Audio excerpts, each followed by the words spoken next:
当了各项委员之后更忙了，事情更多了。I became busier after I served as a national political advisor. I have more work to do and less time to rest, but I feel more satisfied and fulfilled.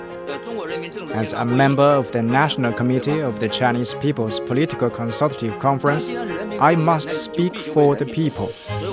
I always keep this mission in mind and try my best to fulfill it, regardless of any difficulties. This March, 59-year-old Zhang Yuqing has embarked on his second 5-year term as a member of the National Committee of the Chinese People's Political Consultative Conference, or CPPCC, China's top political advisory body. Also a professor and university president, Zhang has worked in the educational sector and the underdeveloped Jiangxi Province in central China for decades. Since he first became a national political advisor in 2018, he has drawn on his rich experience and expertise to make a series of proposals about educational reform and rural development. But what does he propose? Why does it matter? What does a CPPCC National Committee member or national political advisor mean? And how did Zhang Yuqing get to become a national political advisor? Stay tuned to this edition of Footprints to find out.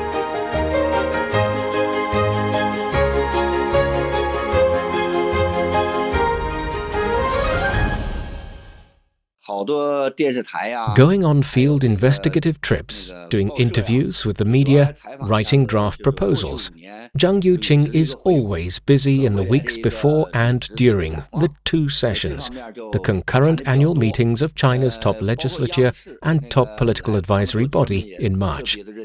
As a member of the National Committee of the CPPCC, he has to be well prepared for the two sessions and come with concrete proposals.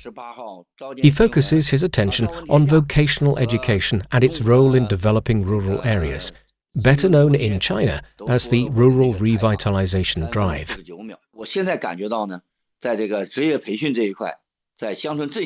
I think there is a lot of work to do in terms of developing rural areas through vocational training.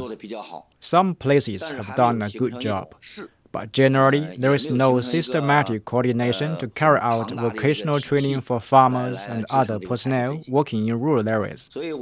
So my proposal this year focuses on this issue. Zhang takes Jiangxi Province as an example. Currently, the province has 5 rural revitalization colleges, as they are called. One of them is based in Fenghuang Village, Nanchang County. Over the past 2 years, more than 11,000 people received training there. At present, such training covers areas of rural governance, farming techniques, commercial relations, and so on. At the end of February, Zhang visited another fledgling training school specializing in cultivating talents in agriculture and rural affairs in the county of Hukou. The school, officially called Zhejiang Liufang Rural Revitalization College, was founded in January 2023. Its training courses draw inspiration and resources from the local flourishing soybean industry. It focuses on passing on necessary knowledge and skills about how to commercialize local farming products to aspiring farmers and rural entrepreneurs. Although the school has only been established recently, Zhang has been inspired and is optimistic about its future. And he has formed his own thinking based on what he found out in his field trips.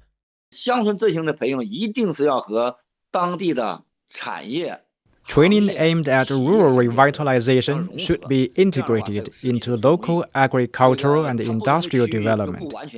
Every village, town, and county has its own unique characteristics, which training organizers should take into consideration. Moreover, the National Political Advisor says more training bases should be established across Jiangxi Province and should combine and coordinate the resources together. In his own words, the training schools or bases should form an alliance. For example, there should be a unified training course and location for the training of village heads from across the province. For agricultural technicians, the training can also be organized into one place. Otherwise, it won't be so effective if there are only about a dozen trainees from just a single township. Zhang adds that an experts committee should be established to give advice to such an alliance of training schools. He's also proposing to establish a pool of trainers who not only have professional knowledge but also practical skills in their own field. The pool of trainers should be shared nationwide. This would be a huge project, but I have confidence I can push it forward. In the coming year, Zhang says he will carry out much more research and present what he discovers to the authorities. The task is arduous and the road will be long, but the more difficult it is, the more meaningful it is. In recent weeks, I have visited a dozen counties in Jiangxi Province. I found out that many local residents would be interested in such training. For decades, China's rural areas have lagged behind urban areas in terms of living standards, economic development, educational and cultural services. To bridge the urban-rural gap has long been a policy priority for governments at various levels. In September 2018, the central government released a 5-year plan on rural revitalization strategy, mapping out a number of major projects, programs and actions. By promoting vocational education in rural areas, Zhang Yuqing is making his own contribution to this national drive to develop the countryside. Now, let's take a short break. When we come back, we'll take a look at how Zhang became a national political advisor and what the role means for him. Stay tuned. From north to south, east to west, people in China are chasing their dreams and leaving their mark. Want to know how they beat the odds and made a difference? Footprints brings you the true life stories of their journeys.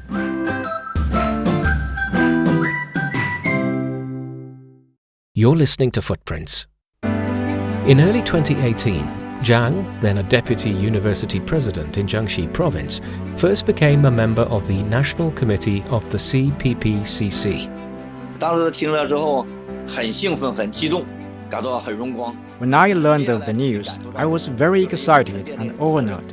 Soon, I felt the role also meant great responsibility. As a national political advisor, I was expected to bring the voices of the people to the central government and also supervise the government for the people. The job is unpaid, but the job requirement is demanding. There is no single penny in wages or subsidies for being a national political advisor. Non-Communist Party members comprise the majority of the total number of the national political advisors.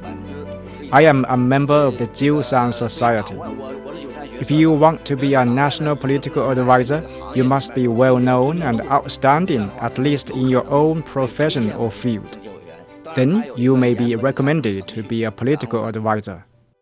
The Jiangxi Society is one of China's 8 democratic parties, comprised of highly educated personnel working in the sectors of science, education and culture. Although it's unpaid, Zhang says he, like many other fellow political advisors, has taken the job seriously through all the years he served as a CPPCC National Committee member. Being a national political advisor is not a part-time job. I must faithfully execute the duties required of this role and my own job as a university administrator. For me, these 2 roles are both sacred jobs. Every March, during the annual 2 sessions, Zhang has to ask for leave from his own job so that he can travel to Beijing for the week-long meetings. During the remainder of the year, he can conduct field investigations required of his role as a national political advisor only during weekends or in the evening. Such a tight work schedule is no doubt busy and tiring. 事情更多了。 I became busier after I served as a national political advisor. I have more work to do and less time to rest, but I feel more satisfied and fulfilled. As a member of the National Committee of the Chinese People's Political Consultative Conference, I must speak for the people. I always keep this mission in mind and try my best to fulfill it, regardless of any difficulties. Only in this way can I and my fellow political advisors get to know the real situation and demands of the people and then present them to the central authorities. For each piece of advice or proposal, Zhang reckons he makes at least a dozen field trips to get to know the facts, issues, and then comes up with potential solutions. 但是我就觉得你没有一定的调研的数量，就不可能出现质量。 Without extensive and in-depth field investigations, it would be impossible to come up with a solid proposal. Sometimes he goes on investigative trips with his fellow political advisors, but oftentimes he goes to a place on his own, and sometimes his two jobs are complementary. 那有的时候还双重任务，比如说我到一个企业去搞调研的同时啊， Sometimes I can do two jobs at the same time. For example, when I visit some companies, I can carry out investigations as a political advisor and at the same time as a university administrator get to know what kinds of graduates they need. Last year, I went to see a dozen companies within a time period of 6 months. For these trips, I brought a team from my university with me. Duty, passion, and wisdom. Zhang has always poured his heart and soul into what he does. When he first became a national political advisor in 2018, Zhang served as deputy president of the East China Jiaotong University, which is based in Nanchang, the provincial capital of Jiangxi Province. Zhang was in charge of physical education. As a result, he drew on his work experience and made proposals about improving the health and athletic ability of teenagers and college students. 我就针对这个青少年健康问题做了个调查。2017年、2018年， I conducted a survey about the health status of teenagers in 2017 and 2018. I went to more than 30 schools in different regions. I had in-depth talks with students, teachers, parents, and schoolmasters. I found that the physical education situation was worrying for me. So my proposal in 2018 was entitled Deepening Physical Education Reform, Enhancing the Physical and Psychological Health of Teenagers. According to Zhang's findings, some educators in the middle school and parents didn't pay much attention to the physical education of the teenagers. Sports facilities were not adequate in some schools, and the time slot set for physical education classes were often occupied by other exams-oriented courses, such as Chinese, mathematics, and English. Zhang's proposal called for educators and parents to change their mindset and the government to make more investment in building better quality sports facilities for school students. The proposal led to a positive response from the Ministry of Education and other government departments. In the years that followed, the central government issued a series of directives to promote physical education at school. School educators were asked to assign at least 1 hour per day for students to do outdoor exercises. More physical education teachers were recruited. According to a nationwide survey conducted in 2019, the health status of school students was steadily improving in a wide range of indices, such as height, weight, chest circumference, and lung capacity. Since presenting his 2018 proposal, Zhang has continued to keep an eye on how things have progressed. Knowing his proposal has led to concrete results, Zhang says he has had a deep sense of fulfillment. In subsequent years, he continued to focus on the educational sector in his proposals. In 2019, he was appointed president of Xinyu University, which was previously a vocational training school. And so, in the years that followed, his priority as a national political advisor became how to improve vocational education. He has visited one vocational school and manufacturing company after another to solicit opinions about vocational education and look into what needs to be improved. He discovered that the country's vocational schools needed to come up with better ways to cultivate highly skilled technicians and workers, and he made proposals accordingly. 学生技术技能水平的提高啊，重点是要靠 The critical step in improving the practical skills of students is to involve both the schools and companies in the training courses. During this process, teachers at the vocational schools should also go to companies to learn. Meanwhile, skilled technicians should be encouraged to come to the schools to teach. Some of his proposals have been included in the revised vocational education law, which took effect in May 2022. The revised law upgrades the status of vocational education in China and encourages enterprises and schools to work together to improve their vocational education capacity. Initial results have begun to materialize. Wu Rensheng, chief engineer of a new energy enterprise in Jiangxi Province, says his company now receives better graduates from vocational schools thanks to the improvements in education provision.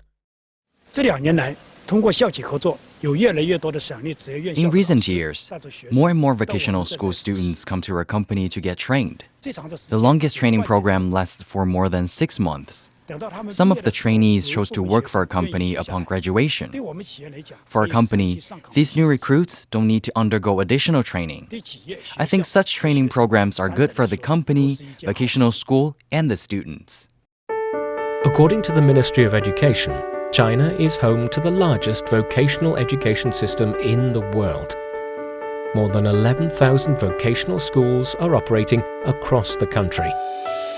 Every year, those schools produce about 10 million technicians or skilled workers for the world's second largest economy. With no doubt, Zhang Yuqing has made his own contribution to the development of the Chinese economy through his proposals about improving vocational education. Now, let's take another short break. Lastly, we're going to discover how this national political advisor grew to be what he is today, and we'll take a look into his private life. Stay tuned.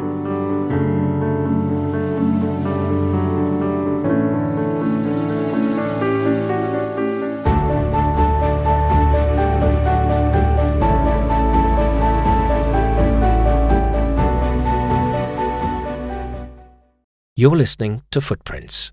Welcome back. Zhang Yuqing was born in Shandong Province in 1964.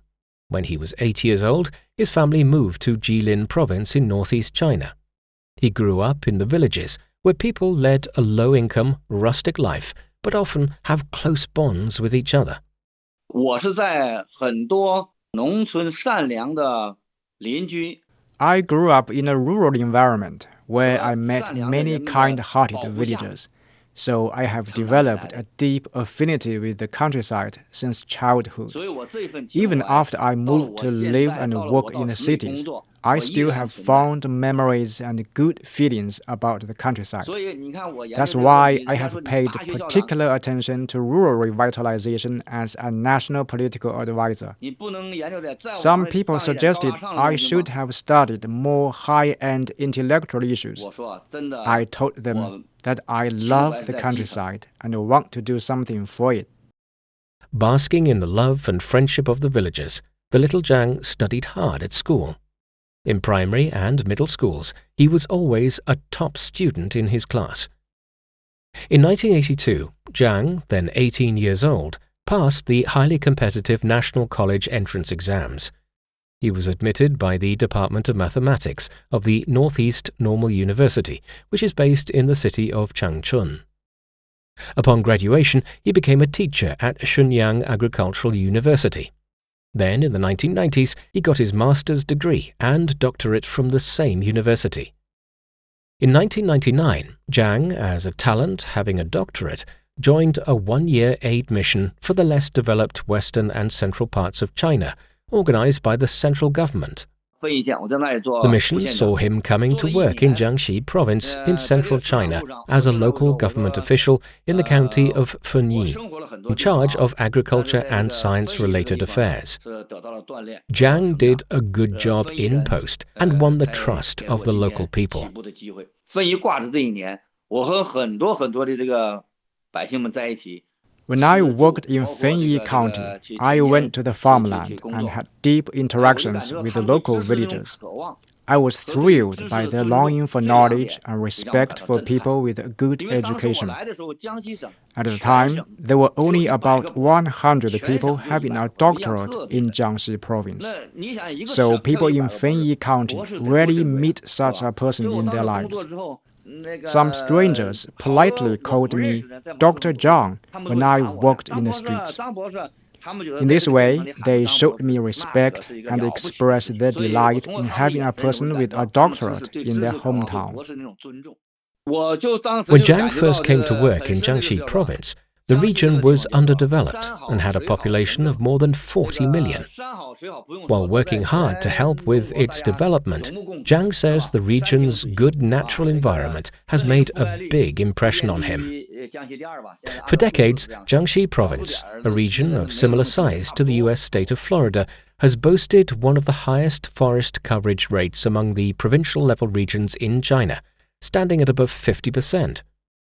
After the one-year aid mission ended, Zhang Yuqing chose to stay in Jiangxi, continuing to work in public service. In 2004, only 40 years old, he was appointed a deputy president of the East China Jiaotong University, which is based in Nanchang, the provincial capital of Jiangxi. During his first 5 years in the province, Zhang left his wife and middle school-aged daughter back in the city of Shenyang in northeast China.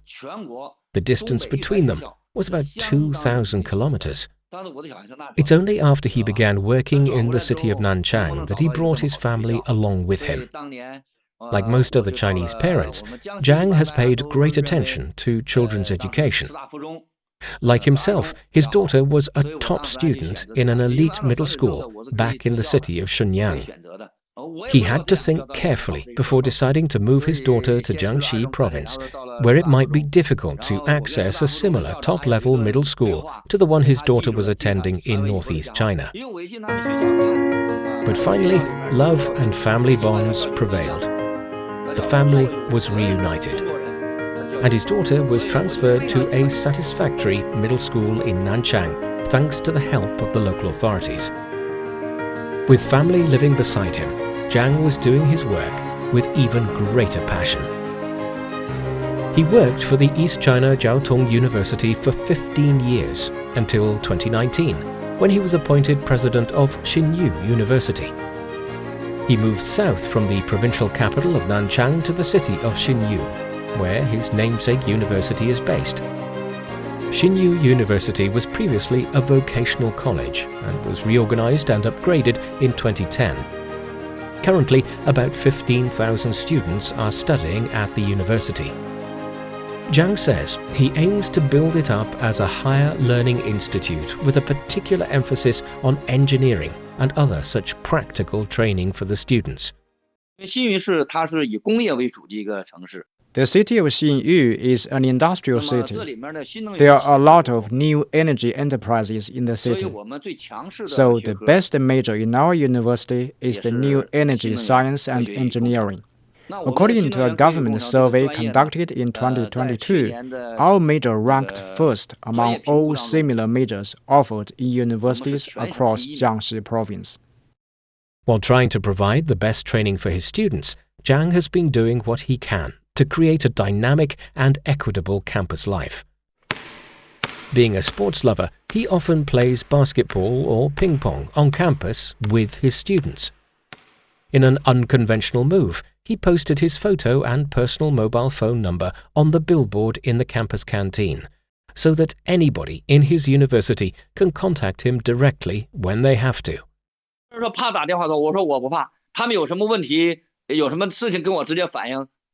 Some university presidents may be afraid of getting calls from the students. I am not. I think it's very good for the students to contact me when they need help. I have always told myself to treat my students just as my own children. If a university president treats his students this way, he or she will not do a bad job or be hated by his or her students. Why should a parent be afraid of his or her own children? In reality, I don't receive many calls from my students. When they do call me, they really need my help. So I think releasing my phone number is a good way for me to run a university and interact with my students. His easygoing and democratic style has made him very popular among his students.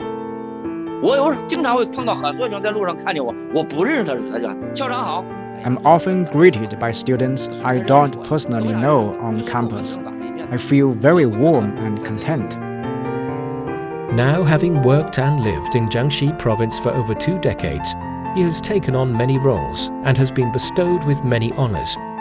A government official, then a professor, a university president, and more importantly, a national political advisor. For what he has experienced and achieved, Zhang is truly grateful. Now approaching the threshold retirement age of 60 years old, he still feels strong and energetic and is ready to continue working for his students and for the people whenever he can.